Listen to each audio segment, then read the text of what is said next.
Hey, it's Maddie. And it's Caressa. You're not watching the Disney Channel right now. You're listening to Dreadfully Twisted.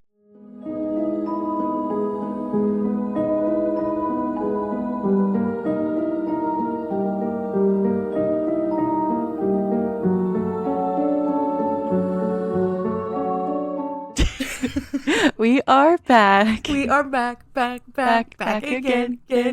Dreadfully Twisted is back. Tell your friends. Oh, I can't believe we did that Yeah, we did that.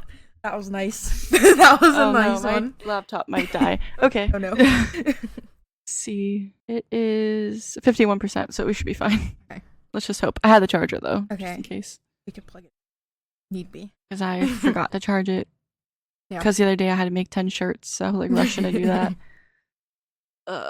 But we are back. We are back. Today we have a 2-for-1 special. Ooh. Ooh. Yay. Yay.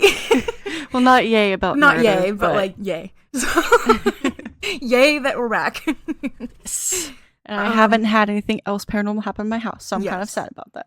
And it's Turtle's birthday yesterday. Yeah, it was yesterday. Everyone say happy birthday, Turtle. You really don't have to. You really don't have to.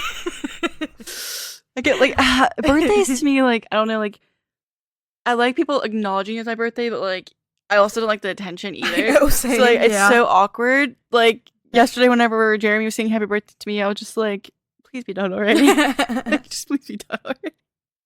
And then they decided at Plaza to tell him it was my birthday, so that I got a sombrero hat, and then they sang happy birthday to me, and my face was so red, Oh my and I God. was just like, no. And they gave me a free shot of tequila. Wow. Yeah. Well, that's a nice birthday present. But yeah. Dang, I'm gonna have to go there for my birthday. Right? Although I might have just as red of a face because I literally die of embarrassment every time, but it's also kind of worth it. Yeah. And then Jeremy's friend pointed out, he was like, your face is so red. I was like, be quiet. I was like, I know, I can feel it. I Like know. I can feel it burning right now. Yeah, I hate the attention. Yeah. Awkward, because then you don't know what to do. You just look at them like I know, you're like like a face. You're just like, So they're smiling all crazy for like 5 minutes. Till it's all done. Okay. Anyways. but at least a good thing with Plaza, I was already margarita in, so Yeah. Well, that's good. it didn't matter at that point. Take some of the edge off. I needed it. Yeah. 'Cause I was, like they had so many birthdays yesterday too, so like they kept going like happy birthday, and like I kept getting scared that they're coming to me, because before they say happy birthday, like they shake like a really loud thing, and I was like, they're coming for you. I was like, no, they're not. No. Until they did. And then they did, and I was just like, okay. And then it was over, and then I had to wear the sombrero, and I was like, when are they gonna come back and get the sombrero? Because it's like huge. I don't know. Let me show you a picture. Because they took a picture of me too. Like the sombrero. How big? Oh my god, it's huge. Cute picture. But anyways. Rehinging. So these were 2 cases that I told you that I wanted to do. Okay. And you'll know why by the end. You'll know which ones they are by the end. Okay. 'Cause I've been talking about doing them. So yeah. The first 2 for the price of 1. That sounded so cringy. That's okay. Oh my god. Okay, anyways. The first one is the Deathhouse Landlady story. Oh. Yeah. That's what they ended up calling her. Oh yeah. An interesting name. It is. Guess we'll find out why she's called that. Dorothea Puente, who was born Dorothea Helen Gray. I love that name. That's so cute. Yeah, that was really pretty. Had a troubled and traumatic childhood. She was born January 9th, 1929. She had a long criminal history, including arrest for forging checks and owning and managing a brothel. She later... Oh. That's literally what I said whenever I seen it too. Like, I'm like, oh. Okay. Oh. Interesting choice, but yeah. okay. She later found work as a nurse's aide, caring for disabled and elderly people in private homes, and from that, moved to managing boarding houses. That's interesting choice.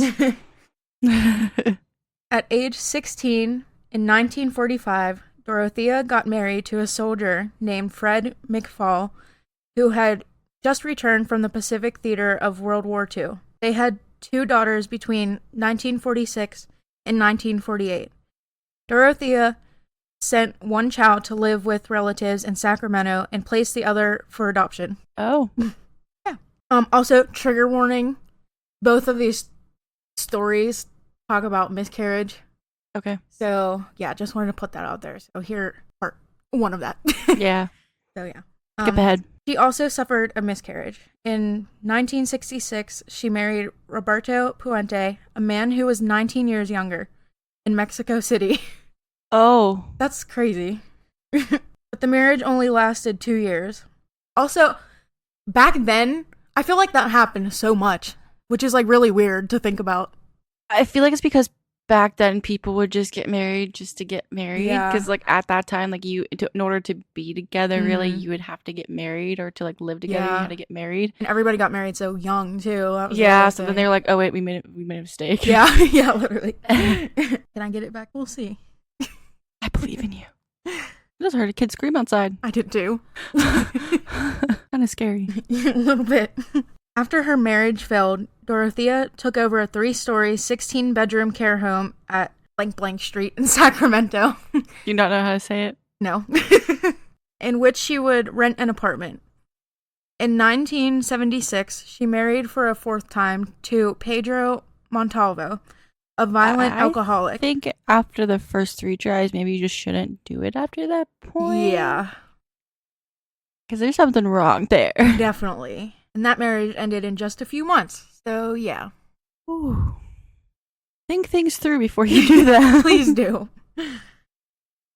In April 1982, 61-year-old friend and business partner Ruth Monroe began living with Dorothea in her upstairs apartment, but soon died, apparently from an overdose of codeine and acetaminophen. Police believe Dorothea's claim that Monroe was driven to suicide because of depression, and Monroe's death was ultimately ruled a suicide.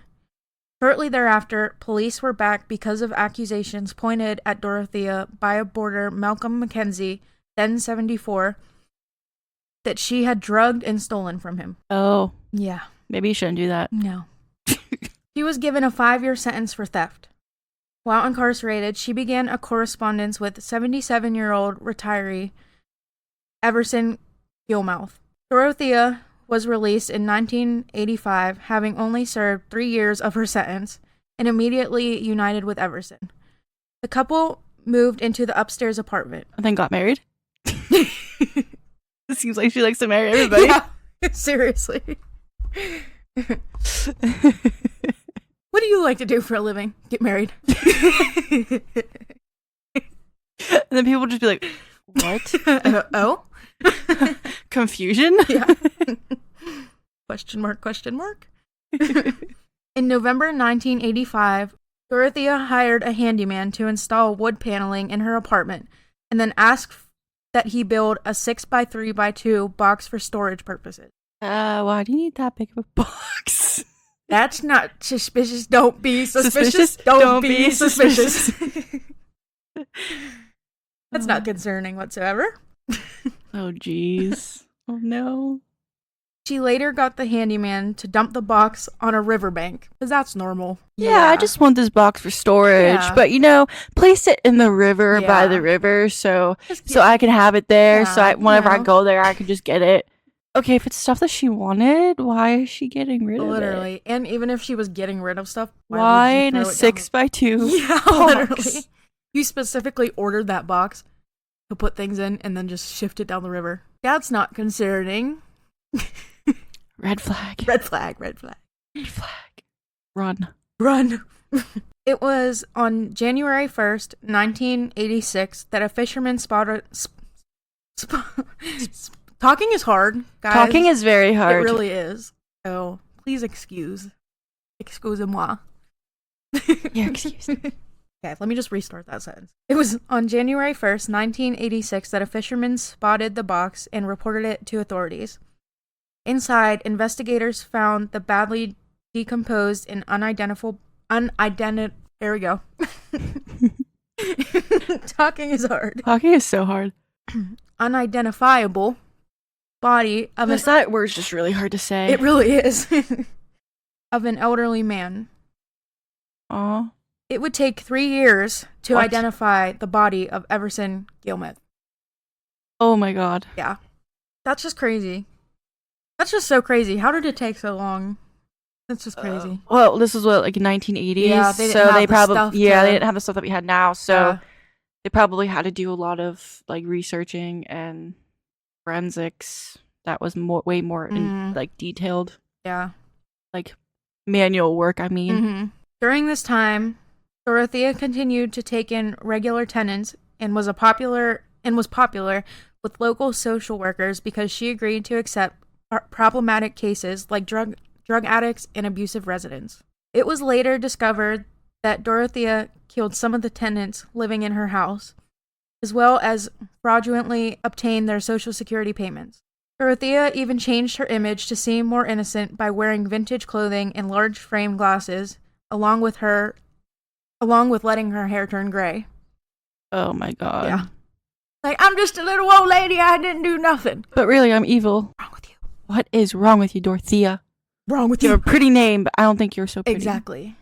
Hate you. Me too. Taking advantage of people. I know, like that innocent old man. Mm-hmm. Dorothea continued to house and help elderly and disabled people. I think that's also what makes it worse. Yeah, that's what I was just about to say. I was like, of course she's doing that to elderly and disabled people. Yeah. People who need help with things and they, That's because she thinks she can get away with it. She's like, oh, like, Because, you're disabled, I can get away with it. It's so messed up. It's so wrong. Did you, though? I hope she doesn't get away with it. But, like, oh my god. How messed up do you have to be? I know, seriously. What is wrong with you? She would read all of her tenants' mail and take any money or Social Security checks that they received. While she would give all her tenants monthly payments, she would keep the remainder of their money, claiming it was needed for expenses. What? What is wrong with you? Oh my gosh. Yeah. Several parole agents visited Dorothea's house over the years and ordered her to stay away from elderly people and not handle checks from the government. However, she was never charged during those visits. Oh my god. People started becoming suspicious in November 1988 when Alvaro Montoya, a disabled man with schizophrenia, disappeared. His social worker had reported him missing when he missed his meetings. When police arrived at the house to ask about Montoya, they eventually searched the yard, where they dug up 7 bodies in total. Oh my god, I was not expecting that. Yeah. 7? 7. Buried in her backyard were the bodies of Leona Carpenter, 81, Dorothy Miller, 65, Alvaro Montoya, 52, Benjamin Fink, 55, James Gallup, 64, Vera Faye Martin, 65. That's a really pretty name. It is. And Betty Palmer, 80. A cute name. Also, actually, I'm not going to say that because I think I put it in here. So I'm just. Neighbors became suspicious when they noticed that an alcoholic known only as Chief, who worked as Dorothea's handyman, was performing unusual tasks that included digging in the basement and carting away soil. Also, why wasn't this handyman, questioning it? I was just thinking that. I was like, why aren't you questioning it? Yeah. Question it before you accidentally become associated with a murderer. Exactly. I wouldn't be taking that job, that's for sure. I would be like, pretty sure she's planning a murder or in the middle of one. So. Just whenever she asks you to do it, like, okay, what's this for? Yeah. What is this for? Why am I doing this? What is, why? Please explain every step of the way. Before you accidentally get involved in something. Mm-hmm, exactly. Soon afterward, Chief disappeared. Shockingly, once her crimes had come to light and investigators had discovered a mass grave in her home, Dorothea decided to trick the detectives. Investigators allowed her... This makes me so mad because who in their right mind would do this? Oh no. Investigators allowed her to leave the property to buy a cup of coffee. Why? You're gonna... literally why?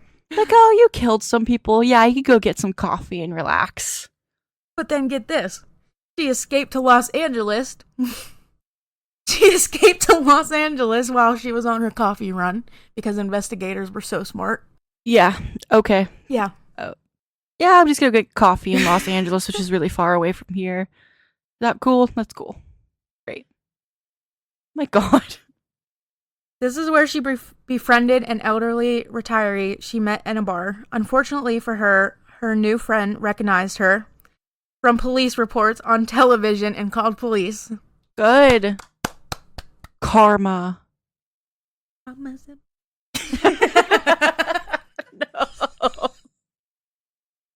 We are not bringing JoJo Siwa into this.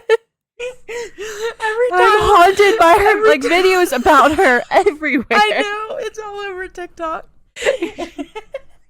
And every time then do the dance. Oh, that's great. Oh God, but it is though. Crying. It is though. Karma is. Every time I hear that word, I'm haunted by it, and it just plays in my head. I was kind of waiting. I was like, I was thinking about. I was like, should I say it? Because I don't know if she's gonna. And you did. That was great. Oh my God, I love it. That was great. I loved every second of that. Me too. This is why we're best friends. Okay, let's see if we can rehinge after that one. That was funny. Yeah, that was very funny. So yeah, investigators really messed up on that one. I don't know who thought that was a good idea, but it was good that guy recognized her at that bar. Thank God. Because he probably would have got away. Probably. She probably could have changed her looks again and then kept doing it. Mm-hmm. Dorothea's trial began in 1992, and she was charged with a total of 9 murders. God. Convicted of 3, and sentenced to 2 life sentences without the possibility of parole. Good. Yeah. Deserve it. Definitely. On March 27th, 2011, Dorothea died in prison at the age of 82 from natural causes. Until her death, Dorothea has always maintained that her tenants had died from natural causes. Yeah, sure. That's why you buried them. Didn't tell their families. And that's why you put Everson in the freaking river. Literally. And then you killed your handyman because he was helping you. Can't even. But what gets me is she was suspected of 9, was only convicted for 3. I know. I don't understand. I hate whenever, like, just convict her for all of them. Literally. She did it, obviously. That was like the Menhoz thing, remember? Mm-hmm. He only got charged for like 2 of them or something like that. Mm-hmm. And he literally killed 4. Like, what? That doesn't even make any sense. Or 3. Yeah. That was crazy. I don't understand. They should be charged with every single person. Yeah. Like, okay. So this one is taking us to Italy. Ooh. So I'm sorry if I pronounce anything wrong, because I'm not Italian. Different language. Yeah. Okay. So this story is about the Soap Maker of Correggio. Trigger warning. Again, brief talk of miscarriage. Also, brief talk of suicide. Very brief. So I think I know this one, but I guess we'll see. Leonardo. This is not Teenage Mutant Ninja Turtles. I was thinking Leonardo DiCaprio, so we were on 2 different things. That's not even what that says. Oh my God. Okay. Restarting that because that's not her name. Her. I mean, it could be, but. Leonarda. So it's close. Yeah. It's close. Leonarda Cianciulli was born on November 14th, 1893 in Montella, Italy. As a young girl, Leonarda attempted suicide twice. In 1914, she married a registry office clerk, Raphael Cansardi. Her parents didn't approve of the marriage, mostly because they planned for her to marry another man. The couple moved to Lariano in Alta Arpinia in The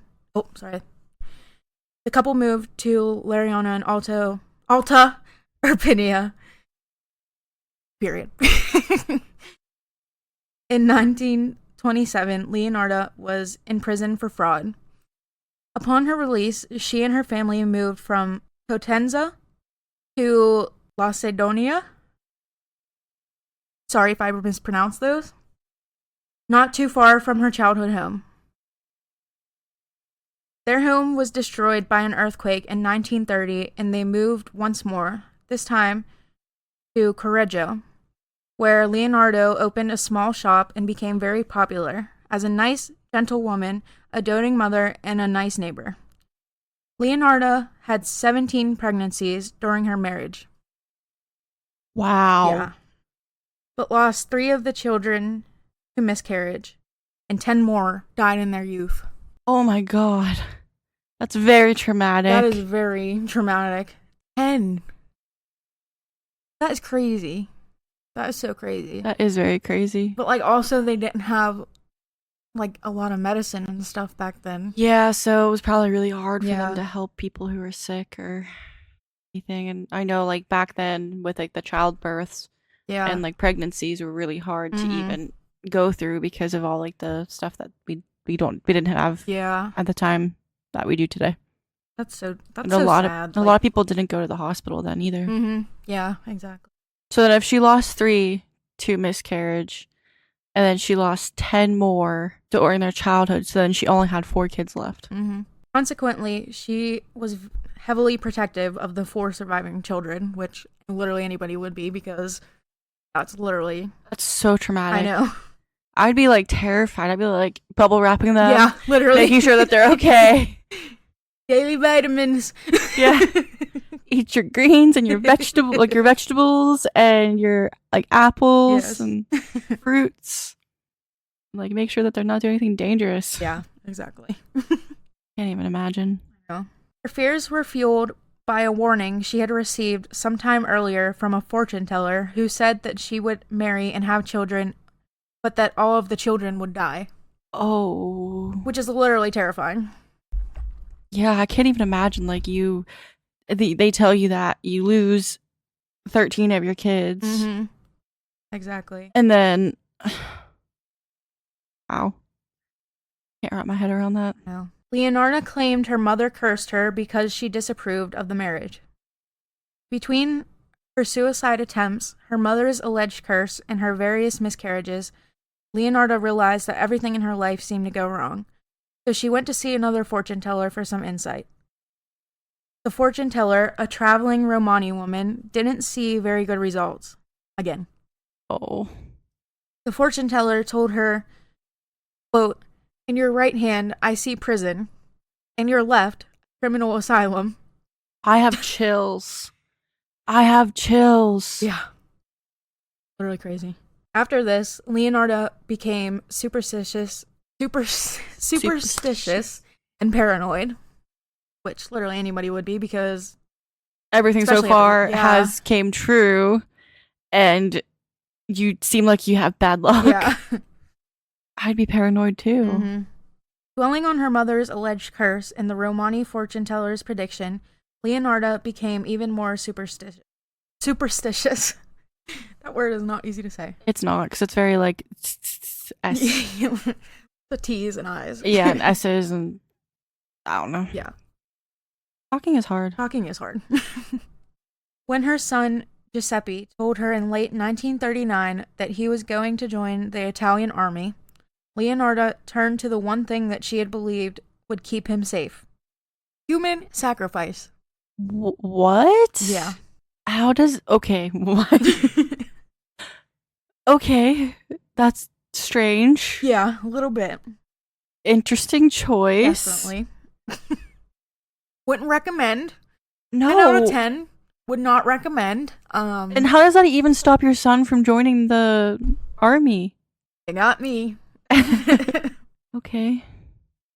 It's unclear where she got the idea to sacrifice humans in order to save her son from dying in World War II. But regardless of where she got her idea, Leonarda Cianciulli would go on to murder 3 women before she was caught. My God. Leonarda Cianciulli's first victim was a local spinster woman named Faustina Setti. Also a really pretty first name. Yeah, that's a very pretty first name. Inviting Setti to her home with the plan, in quotes, plan, of setting her up with the husband in 1939. Leonarda instructed her to write letters to her family members, telling them that she would be visiting the man abroad.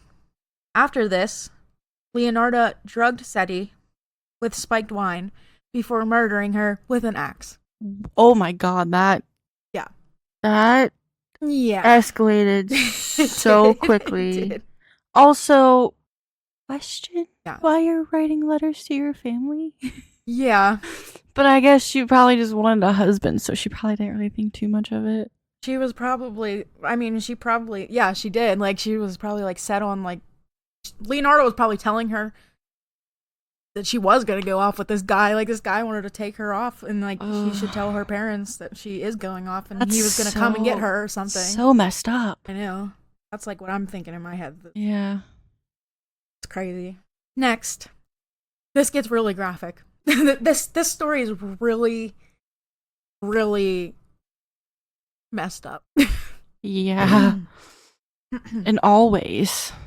It's traumatic, and then... Oh, yeah. Oh, my God. It gets, like, very, very, very graphic. Okay. So, just a warning. He cut Seti into 9 pieces and gathered her blood into a basin.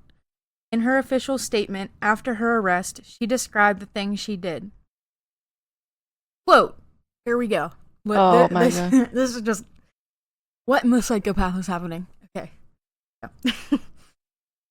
Quote, I threw the pieces into a pot, added 7 kilos of caustic soda, which I had bought to make soap, and stirred the whole mixture until the pieces dissolved into a thick, dark mush that I poured into several buckets and emptied in a nearby septic tank.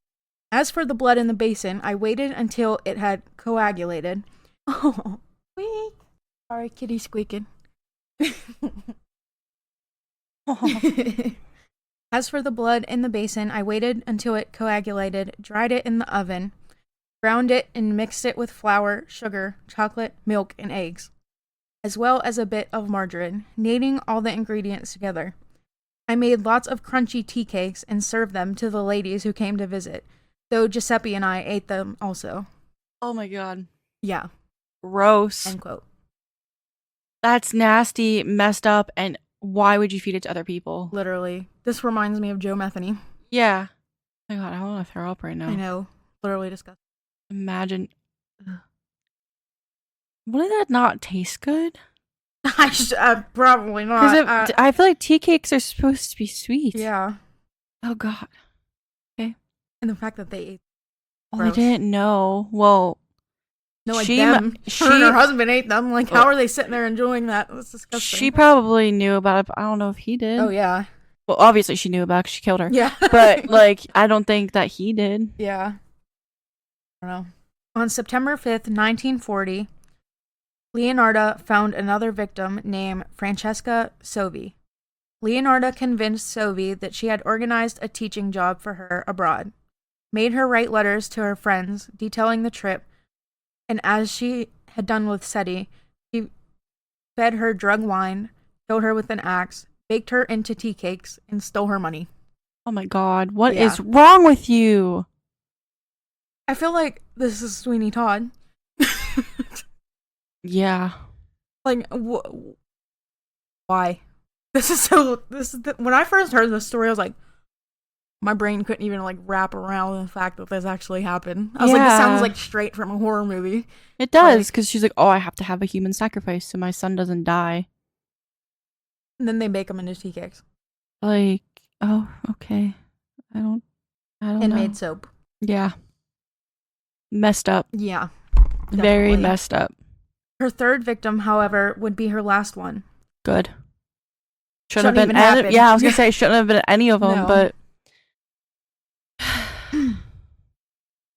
Virginia Cacioppo was a soprano who once sang at the famed La Scala Opera House in Milan. Leonarda had promised her a job working with an impresario in Florence, which prompted Virginia to pay her a visit on September 30th, 1940. As with her previous 2 victims, Leonarda fed her... Can't talk. Restarting that sentence. As with her previous 2 victims, Leonarda fed Virginia spiked wine and killed her with an axe. This time, however, instead of only baking her body into tea cakes and feeding them to her neighbors, Leonarda also melted her flesh down and turned it into soap. Oh my god. Yeah. I also shouldn't have said that earlier because I thought I mentioned it, but I didn't. Spoiler alert! She made them into soap too. Yeah. Because what is wrong with her? She stated, quote, "She ended up in the pot like the other 2. Her flesh was fat and white. When it had melted, I added a bottle of cologne, and after a long time on the boil, I was able to make some of the most acceptable creamy soap. I gave bars to neighbors and acquaintances. The cakes, too, were better. That woman was really sweet." Oh my god. Oh my god. Oh my god. Oh my god. No. Yeah. What is wrong with you? What is wrong with you? You're disgusting.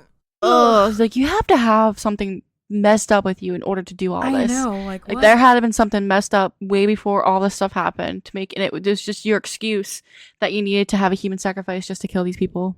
Exactly. To kill these women. I think there had been something wrong with her before all this. Oh yeah, definitely. And she already had been like having these like desires or whatever. I don't know. Maybe after she lost all those kids, she started to go crazy or something. I don't know. Maybe. It's still like, oh my god. Oh. We turn them into soap and then freaking say these awful things and oh my god, no. And give them to people I know. Right? And like those people were probably traumatized after finding out. Like they probably were like so guilty. Like they probably felt so guilty. I mean, like it's crazy.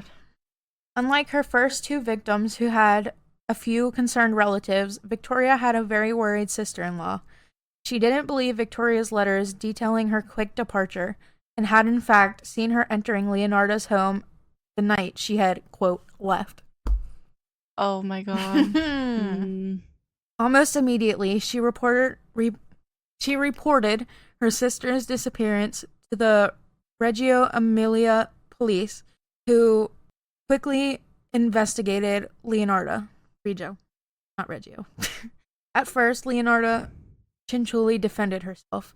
It was only when the police shifted the blame toward her beloved son Giuseppe that she finally broke down and admitted to everything.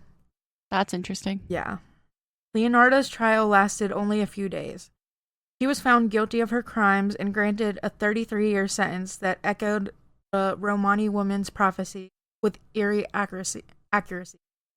30 years in a prison and 3 years in a criminal asylum. Wow.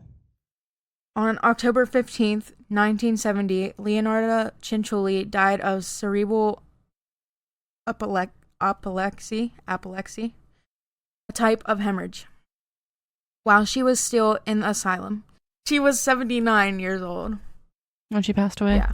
It's also interesting that she died from a hemorrhage in her head. Yeah. Because that's so ironic because of like what she did to those women and how she beat them with an axe. It's just like, oh, like the universe is like saying like, oh, you killed them with an axe, now you're gonna die with this. Like that's. And the fact that the fortune teller literally got it right. That's crazy. Again. Like you think like, oh, okay, you got these fortunes, why don't you try to change it? Literally. Oh, you try to change it instead of trying to do what you were gonna do. Like, but no. It's also like interesting that once they put the blame on her son, then she was like, nope, it was me, because in the whole entire first place she was doing it for her son. I really want to know if her son knew that he was eating those tea cakes with people. I don't know. I don't feel like he would have known. Yeah. I mean, probably not, because she was trying to protect him. Yeah. So I don't think she would tell him. But oh my god, what is wrong with these women? What is wrong with people? What's wrong with people? What's wrong with these women? What is wrong with you? And it's funny because Dorothea literally looks like a cute little old lady, and you're like, no, she's not. Yeah.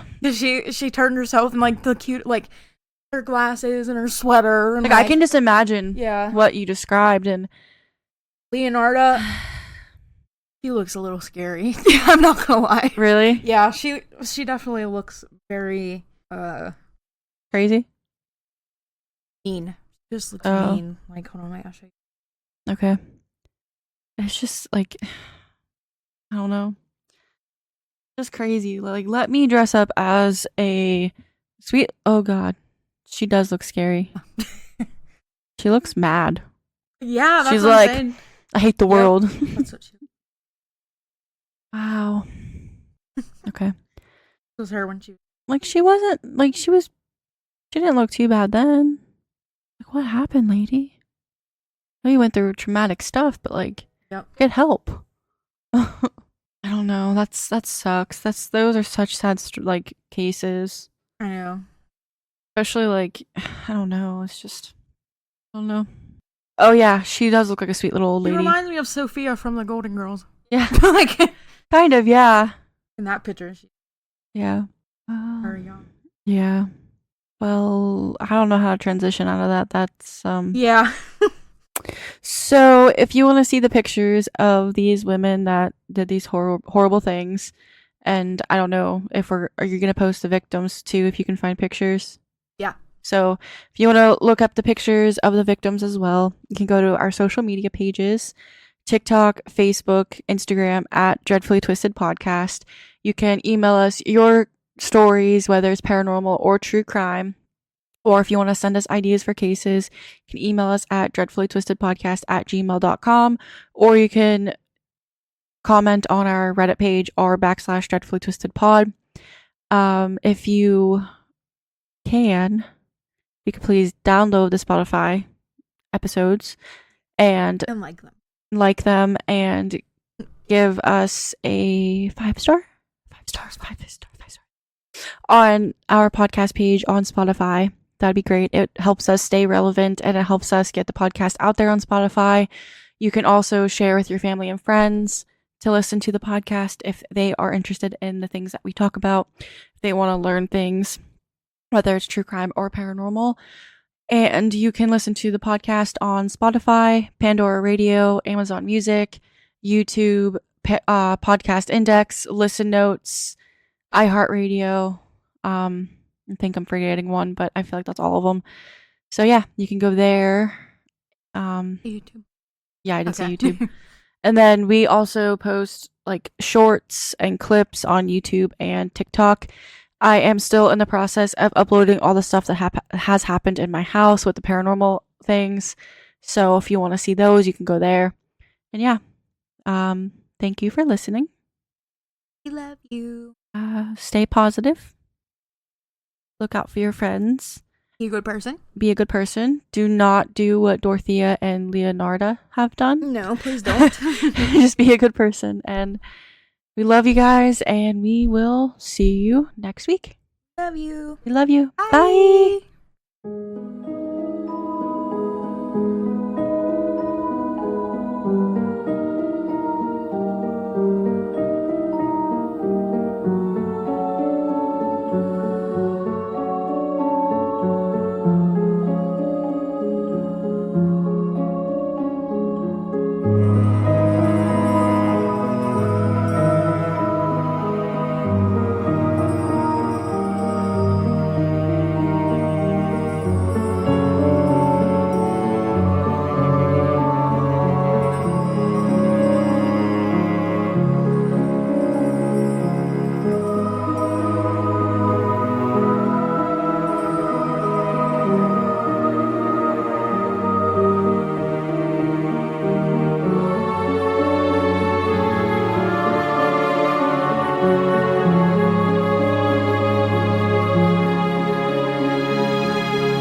Bye.